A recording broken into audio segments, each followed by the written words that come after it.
Hello viewers, আসসালামু আলাইকুম। রিদ্দর হেসেল ঘরে আপনাদের সকলকে স্বাগতম।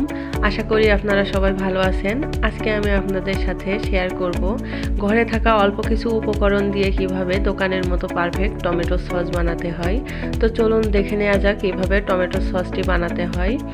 আমি প্রথমত হাফ কেজি পরিমাণ টমেটো নিয়েছি। টমেটো কিন্তু এরকম লাল টকটকে পাকা হতে হবে, না হলে টমেটো সসের কালার ভালো হবে না। এখন আমি টমেটোগুলোকে কেটে নিয়েছি, মুখের দিকের অংশটা ফেলে দিয়ে ছোট ছোট টুকরো করে নিয়েছি। এখন আমি টমেটোগুলোকে একটা পাত্রে নিয়ে নিচ্ছি।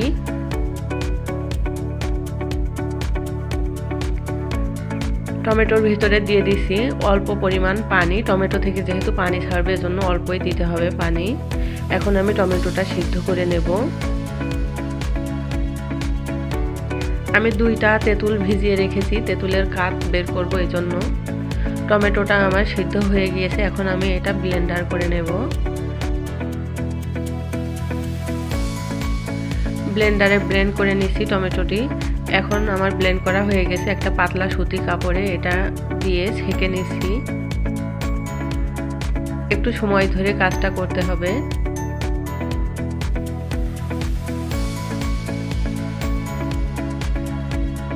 টমেটোটা আমার ছেঁকা হয়ে গিয়েছে।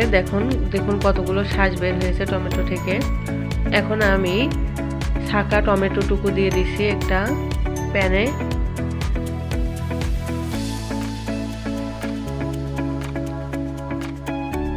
দিয়ে দিছি তেঁতুলের কাঠটুকু কিন্তু আমি ছেঁকে নিয়েছি। এখন আমি এর ভিতরে দিচ্ছি 1/4 কাপের হাফ কাপ পরিমাণ চিনি।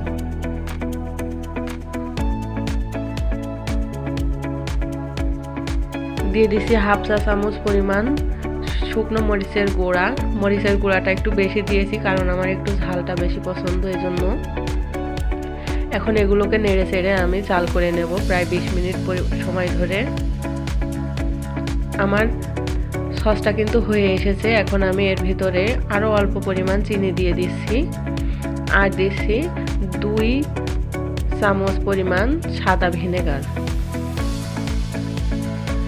আমার সসটা প্রায় রেডি হয়ে এসেছে। আমি এখন এটাকে দেখাবো আপনাদেরকে এর ঘনত্বটা কেমন হয়েছে।